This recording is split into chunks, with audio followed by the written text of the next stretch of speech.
बिलासपुर नाम का एक गांव था। इस गांव की कहानी कुछ अलग ही थी। इस गांव में जो कोई आता तो उसे इस गांव में ठहरने की बजाय लोग इस गांव को छोड़ने की सलाह देते थे, क्योंकि इस गांव के रहस्यों के बारे में कोई कुछ नहीं जानता। एक बार एक आदमी जो बिलासपुर के पास से जा रहे हाईवे पर जा रहा था तो उसका ट्रक अचानक खराब हो गया था। तो वह ठहरने के लिए बिलासपुर गांव में आ जाता है। गांव की चौपाल पर गांव के कुछ लोग अभी भी बातें कर रहे थे। ट्रक ड्राइवर हीरा उनसे पूछता है, भाई, इस गांव का क्या नाम है? यह बिलासपुर गांव है। आप कौन हो और इस गांव में कैसे आए हो? मेरा नाम हीरा है। मैं पेशे से एक ट्रक ड्राइवर हूं। मैं गांव के पास से जा रहे हाईवे से मुंबई को जा रहा था कि अचानक ट्रक में जाने क्या हो गया। तुम ट्रक ड्राइवर हो? मुंबई वाले हाईवे पर तुम्हारा ट्रक खराब हो गया है। हमारे गांव में तो कोई ऐसा काम नहीं करता कि आपके ट्रक को सही कराएं। उसकी कोई बात नहीं है। अगर गांव में कोई मैकेनिक नहीं है तो ठीक नहीं हो सकता। कोई पास में छोटा शहर हो जहां से मिस्त्री यहां पर आ जाए। हाँ, गांव से थोड़ा दूर रानीगंज एक हल्का सा कस्बा है जहां तुम्हें मिस्त्री मिल जाएगा। रानीगंज यहां से कितनी दूर है? मैं अब भी वहां पर पैदल पैदल पहुंच सकता हूं क्या? वो तो यहां से करीब 15 किलोमीटर दूर है। अभी तुम वहां पर कैसे जाओगे रानीगंज को यहां से? अब कोई बस भी नहीं जाती। सुबह जाती है बस। तो मैं रानीगंज कल सुबह चला जाऊंगा, लेकिन रात को ठहरने के लिए यहां कोई होटल या कोई ढाबा है क्या? ये कोई शहर तो है नहीं जहां होटल मिल जाए। ये तो गांव है। अगर तुम चाहो तो आज रात मेरे घर ठहर सकते हो। उसके बदले जो होटल में देते हो वो मुझे दे देना। हीरा उसके साथ चला जाता है। वह गांव वाला हीरा को अपने घर ना ले जाकर अपने दोस्त के घर ले जाता है और खुद गांव वाला वहां से लौट आता है। भाई, तुम इस कमरे में सो जाओ। अगर किसी चीज की आवश्यकता पड़े तो मुझे आवाज देना, और किसी भी हालत में रात के 12 बजे के बाद बाहर मत निकलना। ठीक है, मुझे किसी भी चीज की जरूरत पड़ेगी तो मैं आपको आवाज दे दूंगा। लेकिन भाई, तुम मुझे 12 बजे के बाद निकलने के लिए क्यों कह रहे हो? दरअसल मैं आपसे कहना तो नहीं चाह रहा था, लेकिन आपको चौकन्ना करना मेरा फर्ज है। मैं कुछ समझा नहीं। आप मुझे चौकन्ना क्यों करना चाहते हैं? ऐसा क्या हो जाता है बाहर निकलने पर? मैं इसलिए कहता हूं कि हमारे गांव बिलासपुर में कोई बाहर का आदमी रुकता नहीं है। अगर रुकता है तो उसके साथ वो भूतनी उसके साथ ना जाने क्या करती है। बिलासपुर गांव में कोई बाहर का आदमी ठहरता ही नहीं है, लेकिन मैं तो इस गांव में फंस गया हूं। अब मैं क्या करूं? कुछ तो बताओ। ऐसी कोई बात नहीं है। वो भूतनी रात के समय आती है। तुम अपने कमरे से बाहर मत निकलना। इस भूतनी का इस गांव में कब से आतंक है, और यह बाहर के लोगों क्यों नहीं ठहरने देती है? इसके बारे में आपको कुछ पता है? बहुत समय पहले इस गांव में एक परिवार रहता था। उस परिवार में 4 लोग थे। राम सिंह घर का मुखिया था। उसकी 2 बेटी थी। बड़ी का नाम रिंकी और छोटी का नाम पिंकी। उनका परिवार बहुत ही खुशहाल परिवार था, लेकिन उनके पास खुद के खेत नहीं थे, जिससे राम सिंह गांव के साहूकार के खेतों में मजदूरी करता था। एक दिन राम सिंह की पत्नी मीरा राम सिंह से कहती हैं, हमारी पूरी जिंदगी इस गरीबी में ही निकल गई।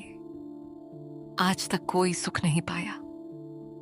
आप खेतों में जो मजदूरी करते हैं उससे तो घर का खर्चा ही चल पाता है। मीरा, तुम ही बताओ, मैं क्या करूं?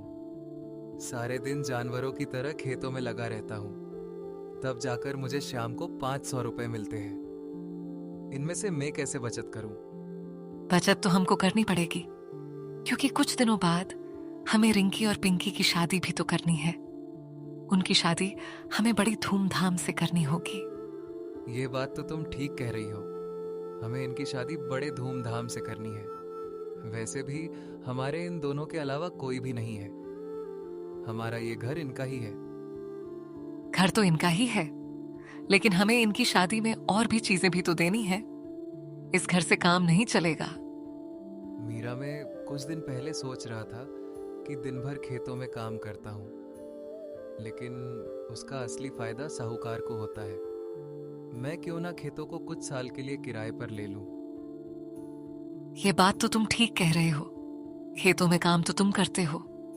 तुम उन खेतों को किराए पर ले लो, तुम्हारी मजदूरी भी घर रहेगी और बचत भी। तो मीरा, मैं कल साहूकार के पास जाकर खेत के किराए की बात कराऊंगा, लेकिन खेतों के काम में तुम्हें भी मेरा साथ देना होगा। मेरे अकेले के करने से कुछ नहीं होगा।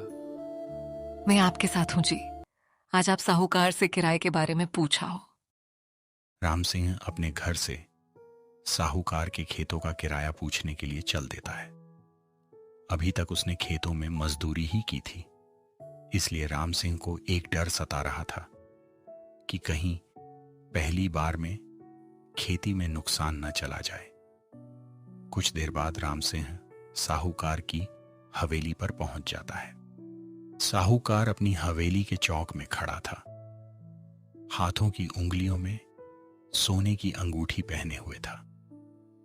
राम सिंह को देखकर साहूकार देव सिंह राम सिंह से कहता है, अरे ओ राम सिंह, ठीक है तुम मेरे पास आ गए। मैं सोच रहा था कि अब बारिश आने वाली है और खेतों का सारा काम यूं ही पड़ा है। तुम कल से खेतों की सफाई में लग जाना, पैसों की टेंशन मत लेना, तुम्हें मैं एडवांस दे दूंगा। सेठ जी, खेतों में सारा काम पड़ा है, लेकिन मैं अब आपकी मजदूरी पर नहीं आ सकता हूँ। मैं अब की बार खेती खुद ही करना चाहता हूँ। क्या तुम अब की बार खुद की खेती करना चाहते हो? लेकिन राम सिंह, तुम्हारे पास खुद की जमीन तो है ही नहीं, फिर तुम अपनी फसल कैसे उगाओगे? मेरे पास खुद की जमीन तो नहीं है, लेकिन मैं सोच रहा था कि किसी खेत को किराए पर लेकर उसमें खेती करना शुरू कर देता हूँ। यह तरीका तो ठीक है राम सिंह, पर इसमें कुछ नुकसान भी हो जाते हैं। अगर तुम चाहो तो मेरे कुछ खेतों को किराए पर ले लो। सेठ जी, आप अपने खेतों का किराया बता दो, मैं उनमें कल से ही काम चालू कर दूंगा। मैं तुम्हें 5 बीघा जमीन को किराए पर दे रहा हूं। इसका किराया तुम्हें एक फसल का 20,000 देना होगा। नहीं दिया तो कोई गारंटी देनी होगी, जैसे कि अपनी बेटी की शादी मेरे कहने पर करनी होगी। ठीक है सेठ जी, मुझे यह सौदा मंजूर है। अगर किराया नहीं दे पाया तो मेरी बड़ी बेटी रिंकी की शादी आप कहोगे वहां कर दूंगा। राम सिंह साहूकार से खेतों की किराए की बात कराता है और किराया ना देने के लिए अपनी बेटी की शादी उसके कहने पर करनी होगी। साहूकार से बात करने के बाद राम सिंह अपने घर आ जाता है। उसकी बड़ी बेटी रिंकी बिस्तर पर बैठी होती है। राम सिंह उसके बारे में मन ही मन में सोच रहा था कि कहीं मैं देव सिंह से कोई गलत सौदा तो नहीं कराया। इतने में राम सिंह की पत्नी मीरा राम सिंह के पास आ जाती है। राम सिंह के उदास चेहरे को देखकर मीरा राम सिंह से पूछती है, आप मुझे कुछ उदास लग रहे हैं। साहूकार ने खेत किराए पर दिए हैं कि नहीं? मीरा, मैं साहूकार की हवेली पर गया था। देव सिंह अपने खेतों को मुझे किराए पर देने के लिए राजी हो गया है। उसके खेतों का किराया हमें एक फसल के हिसाब से देना होगा। यह तो ठीक है कि हमें किराया हर फसल के होने के बाद देना होगा। जब हमारी फसल पककर तैयार हो जाएगी तो उसे बेचकर देव सिंह को पैसे दे देंगे। पैसा तो हमें फसल पकने के बाद ही देना होगा, लेकिन देव सिंह ने एक शर्त रखी है कि अगर मैं पैसा नहीं दे पाया तो मुझे रिंकी की शादी उसके कहने पर करनी होगी। इसमें उदास होने की क्या बात है? अगर फसल बर्बाद होगी तो पूरी थोड़ी होंगी, उसमें कुछ तो होगा, ज्यादा नहीं, तो हमारी मेहनत तो बचेगी। इसी बात को सोचकर मैं साहूकार से हाँ कराया हूँ। मन ही मन में सोच रहा था कहीं मैं गलत फैसला तो नहीं ले आया, लेकिन अब मुझे तसल्ली है कि मैंने कोई गलत फैसला नहीं लिया है। इन सब बातों को रिंकी बिस्तर पर बैठे हुए सुन रही थी। रिंकी वहां से खड़ी होकर अपने पिता के पास आती है और राम सिंह से कहती हैं, पिताजी, आप चिंता मत करो, हम पूरी मेहनत से खेतों में काम करेंगे और उस साहूकार के खेतों का पूरा किराया देंगे। हाँ रिंकी, मैं खेतों में दिन रात मेहनत करूंगा और उस देव सिंह साहूकार के खेतों के किराए को दे दूंगा। राम सिंह अपनी बेटी से बात करके खेतों की ओर चला जाता है। राम सिंह मन ही मन में सोचता जा रहा था कि अब इन खेतों में अच्छी सी फसल हो जाए, जिससे इस साहूकार का किराया भी निकल आए और कुछ मुझे भी बच जाए। कुछ दिन बाद बारिश आ जाती है और राम सिंह उस खेत को बो देता है। उसकी मेहनत रंग लाने लगी थी। फसल बहुत अच्छी दिखाई दे रही थी। जो भी उस खेत के पास से गुजरता तो वह उसकी खेती की तारीफ करता था। एक दिन राम सिंह के पास साहूकार देव सिंह आता है। अरे ओ राम सिंह, अब की बार तो खेती बहुत ही अच्छी चमक रही है। तूने ऐसा क्या दे दिया जो इतनी उबल उठ रही है? पहले कभी नहीं हुई ऐसी फसल। ये तो सेठ जी भगवान और मेरी मेहनत का फल है। मैंने इसमें पूरी मेहनत लगाई है। जब जाकर ऐसी खेती दिखाई पड़ी है, इसमें बहुत उर्वरक का उपयोग किया है मैंने।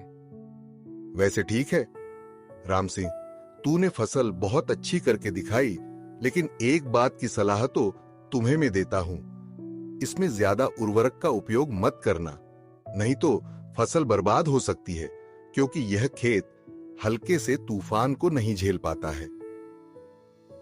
आप ठीक कह रहे हो सेठ जी, खेत तो मुझे भी ऐसा ही लग रहा है। अगर बारिश के साथ हवा चलने लग गई तो सारी फसल खराब हो जाएंगी। अब कोई उर्वरक का उपयोग नहीं करूंगा। तो ठीक है राम सिंह, मैं चलता हूं। मौसम का कोई पता नहीं कब बारिश हो जाए। तुम अपनी खेती बाड़ी संभालो। साहूकार देव सिंह के जाने के बाद बारिश आने लगी और तेज गति से हवा चलने लगी, जिससे फसल पूरी तबाह हो गई। राम सिंह मेड़ पर खड़ा खड़ा देखता रहा, लेकिन कुछ नहीं कर पाया। हे राम, ये क्या हो गया? मैं बर्बाद हो गया। अब मैं उस साहूकार का किराया कैसे दे पाऊंगा? मेरी तो पूरी मेहनत खराब हो गई। राम सिंह दुखी होकर खेतों से वापस अपने घर के लिए लौट आता है। घर के बाहर उसकी पत्नी मीरा आंगन में खड़ी होती है। वो राम सिंह को देखकर राम सिंह से पूछती है, आप लौट आए? यहाँ पर तो अभी बहुत तेज बारिश थी। खेतों पर आपका काम पूरा हो गया क्या? और वहां पर बारिश कैसी थी? मीरा, हमारा सब कुछ बर्बाद हो गया। हमारी फसल तेज हवाओं की वजह से गिर गई और कुछ पौधे ज्यादा पानी भरने की वजह से उखड़ गए हैं। अब हम खेतों का किराया कैसे चुका पाएंगे? अगर हमारी फसल बर्बाद हो गई है तो कोई बात नहीं, हम और कोई काम कर लेंगे। उस साहूकार का किराया हम दिन रात मेहनत करके चुका देंगे। लेकिन मीरा, वो देव सिंह साहूकार बहुत ही बुरा आदमी है। फसल खराब होने की सुन लेगा तभी खेतों का किराया मांगने आ जाएगा। अगर देव सिंह अभी हम पर किराया मांगने आ जाएगा तो हम उससे कह देंगे कि हमारी फसल खराब हो चुकी है, आपके खेतों का किराया अगली फसल पर ब्याज सहित दे देंगे। लेकिन मीरा, जब हम उसे किराया नहीं देंगे तो वह हमारे घर पर कब्जा कर लेगा। इसलिए हमें उसकी बात माननी होगी। इसका मतलब हमें हमारी बड़ी बेटी रिंकी की शादी उसके कहने पर करनी होगी। मुझे उस देव सिंह पर भरोसा नहीं है। वो मेरी बेटी को किस दरिंदे के हाथों में सौंप देगा। अगले दिन साहूकार देव सिंह के पास एक आदमी, जो उस गांव का नहीं था, वह देव सिंह के घर पर आया था। यह दिल्ली शहर का आदमी है जो इस गांव में ठहरने के लिए रुक जाता है। इसका नाम मंगल है। यह साहूकार देव सिंह से कहता है, मेरा नाम मंगल है। मैं दिल्ली शहर का रहने वाला हूँ। मुझे यहाँ से जाने में थोड़ी देर हो गई है, इसलिए मैं इस गांव में ठहरना चाहता हूँ। ठीक है, तुम इस गांव में रुक जाओ। यहाँ आपके रहने की पूरी व्यवस्था है, लेकिन आपको यहाँ रुकने का पैसा देना होगा। पैसे की टेंशन मत लो, पैसा तो मैं बहुत लाया हूँ। मुझे यहाँ से कल निकलना है और खैरपुर के लिए जाना है। वहाँ मुझे काम है। यह खैरपुर तो वही जगह है जहां महिलाओं को बेचा जाता है। आप वहां क्यों जा रहे हो? आपने ठीक सुना है, वहाँ ऐसे धंधे होते हैं। दरअसल मुझे कुछ लड़कियाँ की आवश्यकता है। मेरी एक होटल है, इसलिए वहाँ काम के लिए लड़कियाँ चाहिए। मेरे पास एक लड़की है, उसे मैं आपके साथ भेज देता हूँ। आप उसकी कमाई को हर महीने मुझे दे देना। ठीक है, कल आप उस लड़की को मेरे साथ दिल्ली शहर के लिए भेज देना। मैं यहीं से दिल्ली के लिए लौट जाऊंगा। मुझे एक ही लड़की की आवश्यकता है। देव सिंह साहूकार राम सिंह के घर पहुंच जाता है और राम सिंह से अपने खेत का किराया मांगता है। राम सिंह, तुम्हारी फसल तो बर्बाद हो गई है, लेकिन तुम्हारी फसल बर्बाद हो या ना हो, मुझे तो मेरे खेतों का किराया चाहिए। अभी मुझे पैसों की जरूरत है। सेठ जी, आपको तो खेतों के बारे में सब कुछ पता है। तूफान आने की वजह से सारी फसल खराब हो गई है और जो मजदूरी मुझ पर थी वो उर्वरक में खर्च हो गई है। और कोई रास्ता हो तो बताओ। राम सिंह, एक रास्ता है, लेकिन उसके लिए तुमको अपनी बेटी को यहां से दिल्ली कमाने के लिए भेजना होगा। वहां मेरे जानकार आदमी की होटल में काम करना होगा। सेठ जी, आप ठीक कह रहे हैं, लेकिन मैं एक बार अपनी पत्नी मीरा और रिंकी से पूछकर बता दूंगा। वैसे होटल में काम क्या करना होगा? ठीक है, तुम पूछ लेना। वो होटल मेरे जानकार आदमी की है। उसमें लड़की बेटर की जरूरत है, इसलिए मैंने सोचा रिंकी वहां से पैसे कमा लेगी। और आजकल तो लड़कियां बहुत पैसे कमाती हैं। देव सिंह राम सिंह से ऐसा कहने के बाद घर चला जाता है और राम सिंह अपनी पत्नी और अपनी बेटी से सलाह लेने के लिए घर के अंदर चला जाता है। मीरा, अभी अभी सेठ जी अपने खेतों का किराया मांगने आए थे, लेकिन मेरे पास पैसे नहीं थे, तो उन्होंने मुझे अपने रुपए चुकाने के लिए एक तरीका बताया है। अगर ठीक तरीका हो तो हम उस तरीके को जरूर अपनाएंगे। सेठ जी के कोई जानकार की होटल है दिल्ली शहर में, तो उसमें एक लड़की की जरूरत है। उसे खाना हर टेबल पर पहुंचाना होगा। उसके बदले उसे हर महीने पैसे मिलेंगे। यह काम ठीक है, इससे साहूकार का किराया पूरा हो जाएगा। जब पूरा किराया चुक जाएगा तब रिंकी को गांव बुला लेंगे। लेकिन रिंकी को दिल्ली शहर के लिए आज ही निकलना होगा। वो आदमी आज ही दिल्ली जा रहा है, उसके साथ ही चली जाएगी। ठीक है, तो तुम रिंकी को सेठ जी के घर तक छोड़ आओ, वहां से उस आदमी के साथ चली जाएगी। राम सिंह रिंकी को देव सिंह साहूकार के घर छोड़ आता है। वहां पर देव सिंह रिंकी से कहता है, रिंकी, यह मेरा दोस्त मंगल है। तुम्हें इसकी ही होटल में काम करना होगा। तुमसे यह जिस काम की कहे उसी काम को कर देना। सेठ जी, मैं हर काम को करूंगी जो मंगल भैया मुझसे कहेंगे। आखिर मैं दिल्ली काम करने ही तो जा रही हूँ।